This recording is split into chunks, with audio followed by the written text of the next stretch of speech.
بسم اللہ الرحمن الرحیم۔ السلام علیکم دوستو، آپ لوگ دیکھ رہے ہیں یوٹیوب چینل لا ان وزڈم۔ دوستو آج کی ویڈیو میں ہم بات کریں گے رومن لیگل سسٹم کے بارے میں، جو ایک اہم لیگل سسٹم ہے، بہت پرانا لیگل سسٹم ہے۔ اس کا کانسیپٹ جاننے کی کوشش کریں گے اور دیکھیں گے جو رومن امپائر تھا اس زمانے میں کون سے قوانین موجود تھے اور کس طرح استعمال کیا جاتا تھا ان کو۔ بہت اہم کانسیپٹ ہے دوستو، اس کو ضرور تیار کیجیے گا ایگزامس کے لیے، اور فوکس اور بڑا کنسنٹریشن کے ساتھ یہ ویڈیو آج آپ نے دیکھنی ہے۔ جی، روم جو اٹلی کا ایک بڑا خوبصورت شہر ہے اور بہت پرانا شہر ہے، ہزاروں سال کی اس کی تاریخ ہے۔ ریور ٹائبر کے قریب یہ روم شہر آباد ہے۔ ایک زمانے میں یہ ایک چھوٹا سا گاؤں تھا، اس گاؤں سے آگے چلتے چلتے وہ ایک بہت بڑا شہر بن گیا، اور شہر سے پھر آگے چل کے ایک پوری کا پوری ایک کنگڈم بن گیا، پھر ریپبلک، اور اس کے بعد پھر ایک سلطنت بن گیا۔ یہ اتنا بڑا ایک اہم شہر ہے، اور اس کی جو سویلائزیشن ہے، اس کی جو تاریخ ہے، اس کی ثقافت، اس کے لاز، یہ اتنے مشہور ہیں کہ اگر آپ یورپ میں جائیں تو آپ کو ہر جگہ پہ، ہر دوسرے کنٹری کے اندر آپ کو رومن لیگل سسٹم یا Roman empire, Roman republic, Roman kingdom کی آپ کو جھلک نظر آتی ہے۔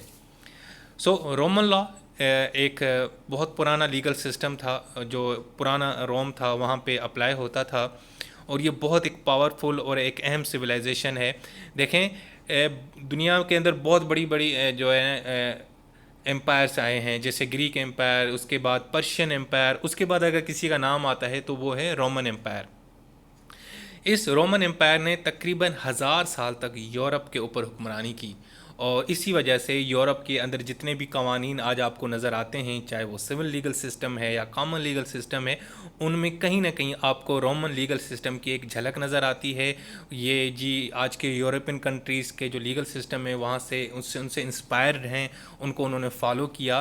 تو یہ ایکچولی ڈیولپمنٹ جو ہوئی تھی لیگل سسٹم کے اندر یورپ کی، تو اس کی جو شروعات ہے، اگر یہ کہیں کہ رومن لیگل سسٹم سے ہوئی تو یہ غلط نہیں ہوگا۔ جی، یہ بہت بڑا ایک امپائر تھا، اور 1000 سال تک اس کی حکمرانی چلی، اور لیکن اس کے بعد پھر یہ اس کا ڈاؤن فال شروع ہوا۔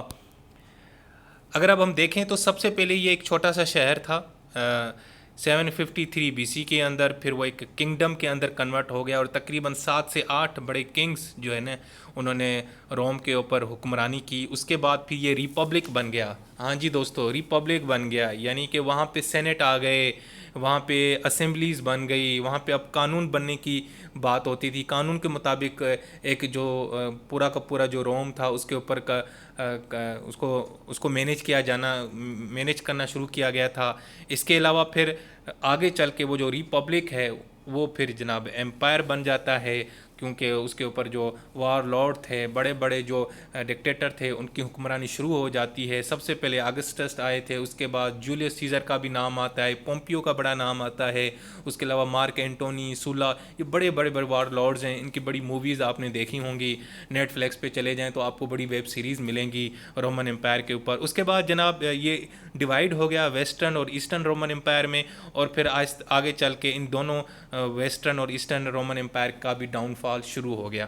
تو یہ ایک چھوٹی سی ہسٹری تھی۔ میں چاہ رہا تھا کہ ہم لیگل سسٹم پڑھنے سے پہلے اس کی ایک ہسٹری دیکھ لیں، تاکہ ہمارا جو کانسیپٹ ہو وہ بالکل کلیئر رہے۔ اچھا جی دوستو روم کے اندر نا ایکچولی 2 کلاسز تھیں، 2 طبقے تھے۔ ایک کو بولتے تھے پیٹریشنز، اور دوسرے گروپ کو بولتے تھے پلیبینز۔ یہ جو پیٹریشنز تھے یہ امیر طبقہ تھا، نوبل لوگ تھے، یہ وہ لوگ تھے جو بادشاہ کے دربار میں بیٹھے ہوتے تھے، یہ وہ لوگ تھے جو ایلیٹ جن کو آپ کہہ سکتے تھے، ان کے پاس پاور تھی، ان کے پاس پیسہ تھا، ان کی شہرت ہوتی تھی، یہ اچھا کھاتے تھے، اچھا پیتے تھے، ان کا ہر جگہ پہ اثر رسوخ ہوتا تھا۔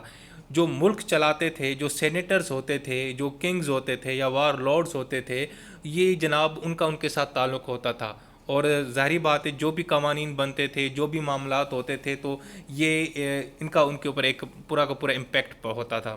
اس کے علاوہ جو دوسرا گروپ تھا پلیبینز، عام بندے، غریب لوگ، lower class, middle lower class, جو صرف مزدوری کرتے تھے، جن کو کوئی پوچھتا تک نہیں تھا، کوئی ان کی بات نہیں سنتا تھا، ان کے حق کی کوئی بات ہی نہیں کرتا تھا، ان کو کوئی لفٹ ہی نہیں کراتا تھا۔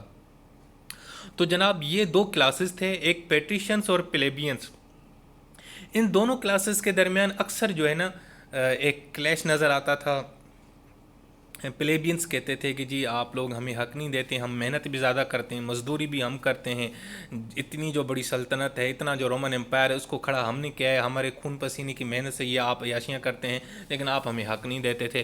تو اس معاملے پہ بڑے ان کے آپس میں اختلافات ہوتے تھے, جھگڑے چلتے تھے, جس کی وجہ سے پھر جو ایک قانون اور لیگل سسٹم کی ڈیولپمنٹ شروع ہوتی ہے.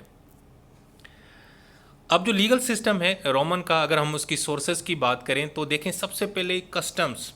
ہاں جی دوستو, کسٹمز یا ٹریڈیشنز, جو ریت رواج, جو رسمیں ہوتی تھیں اس زمانے میں, تو ان ٹریڈیشنز کو استعمال کر کے انہوں نے اس کو کنورٹ کر دیا تھا کہ جی یہ ہمارا ایک لا بن گیا ہے. ایک پرانی رسم چلی آ رہی ہے تو اس کو جناب استعمال کرتے رہے. مثال کے طور پہ اگر کسی نے چوری کی تو جناب اس کا منہ کالا کر کے پورے شہر کے اندر گھما دیا. میں مثال دیتا ہوں. تو یہ ایک ٹریڈیشن تھا, اس ٹریڈیشن کو اتنا فالو کیا گیا کہ وہاں پہ یہ ایک لا بن گیا.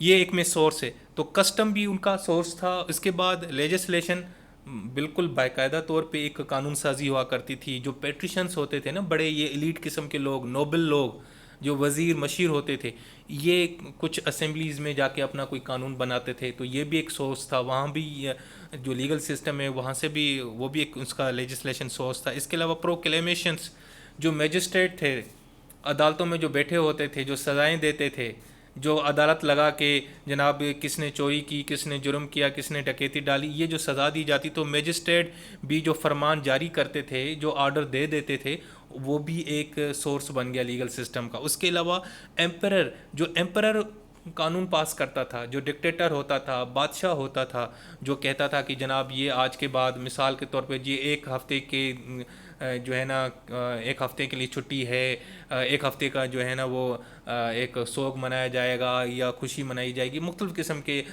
مختلف مواقع ایونٹس کے اوپر مختلف قسم کی ڈگریز اور جو ہے نا جج لاز جو ہے نا ایمپرر اپنی طرف سے جاری کرتا تھا. اس کے علاوہ جو جورسٹ تھے, جو قانون دان تھے, جو قانون کو لکھتے تھے, سمجھتے تھے, ان کی بکس, انہوں نے جو بھی ورک کیا اور جو بھی قوانین بنائے یا لکھے اس کے اوپر ڈسکشن کی, تو اس کی جو انٹرپریٹیشن ہے اس کو بھی ایز اے لیگل سسٹم کا سورس مانا جاتا تھا. سو رومن لیگل سسٹم کے اگر ہم سورسز کی بات کریں کہ یہ کہاں سے تھے اور کہاں سے یہ نکلے, تو کسٹمز ہو گئے, لیجسلیشن جو پیٹیشنز کرتے تھے, جو میجسٹریٹ کی طرف سے پروکلیمیشنز آتی تھیں, آرڈر آتا تھا, حکم آتا تھا, اور اسی طریقے سے جو ایمپرر کی طرف سے لاز آتے تھے, جورسٹ کی طرف سے جو انٹرپریٹیشن آتی تھی, یہ سارے کے سارے لیگل سسٹم کے سورسز تھے. اب جناب دیکھتے ہیں کہ رومن لا کی اوریجنس کیسے ہوتا ہے, اس کی شروعات کیسے ہوتی ہے. دیکھیں سب سے پہلے روم میں کیا تھا, روم میں کنگڈم لگا, کنگ بنے, 7 بندے کنگ بنتے ہیں. اب وہ کنگڈم ختم ہو گیا, اب یہ ریپبلک بنے گا. جب ریپبلک بن گیا تو سینٹ بن گئی, اسمبلی بن گئی. حالانکہ اس وقت بھی کنگ شپ تھا, لیکن اس کی اتنی اہمیت نہیں ہوتی تھی, وہ سائڈ پہ ہوتا تھا. سارا معاملہ ہوتا تھا وہ سینٹ کے اندر لوگ بیٹھے ہوتے تھے, جن کو سینیٹرز بولتے تھے, وہ سارے یہ معاملات دیکھتے تھے. تو کیونکہ رومن کے اندر آلریڈی قوانین تو موجود تھے, جن کو یہ کسٹمری لا بولتے تھے, جس کو لیٹن ورڈ کے اندر سے جیولس سیویلائی یا آئی سیویلائی بولتے ہیں. سو لا آف سٹیزن جس کو بولتے ہیں, اور یہی ورڈ ہے جو آگے چل کے سول لیگل سسٹم کے اندر کنورٹ ہو گیا. سو اس طرح کے لاز تو موجود تھے. سو اب یہ اس کسٹمز کے اوپر معاملات چلتے تھے, لیکن مسئلہ ایک تھا. جی دوستو, ایک بڑا مسئلہ تھا. یہ تھا کہ یہ جو کسٹمری لاز تھے نا, یہ ریٹن نہیں تھے, یہ وربل ہوتے تھے. جی اچھا, اگر اس نے یہ کام کیا تو اس کو یہ سزا سنا دو, اگر اسی نے کسی کو مار دیا ہے, بندے کا مرڈر کر دیا تو اس کو یہ سزا دو. یہ مطلب ریٹن نہیں تھے. تو وہ جو غریب طبقہ نہیں تھا جس کا میں نے آپ لوگوں کو نام بتائی, پلیبینس یہ وغیرہ, ان کو بڑے اعتراضات تھے کہ جی آپ نا یہ سارے جو لیگل سسٹم, جو یہ کسٹم لاز ہیں, ان کو ریٹن میں کیوں نہیں لے کے آتے تھے. اس کے علاوہ وہاں پہ ایک اور کلاس وجود میں آئی. یہ جو پیٹریشنز تھے, انہوں نے کچھ لوگوں کو مختلف سرکاری جابز دی ہوئی تھی پبلک آفیشلز کے اوپر. وہ بھی جناب ڈیسیشن دیتے تھے, قوانین دیتے تھے. تو جو پلیبینس تھے, جو عام بندہ تھا, مزدور بندہ تھا, ان کو اس سے بھی شکایت تھی. اب پلیبینس کا سامنا 2 لوگوں سے تھا, ایک تو پیٹریشنز جو نوبل لوگ تھے, ایلیٹ کلاس, اور جناب سرکاری لوگ جو سرکار کے رکھے ہوئے تھے, سرکاری ملازمین. اب ان کے خلاف ان کا جھگڑا چل رہا تھا. تو جناب پلیبینس نے بڑی ڈیمانڈ کی, آخر میں جھگڑے شروع ہوئے, اختلافات, جی ہمیں قانون بنا کے دیں اور ہمیں ریٹن میں دیں, تاکہ پتہ چلے کہ جی یہ قانون ہے. ایسا نہیں ہو کہ آپ اپنی مرضی سے جب دل چاہے بول دیتے ہیں, آج اس پہ یہ کر دو. ایسے نہیں ہونا چاہیے, تاکہ ہمیں بھی پتہ ہونا چاہیے. تو چلیں جی, اب پھر رومن لا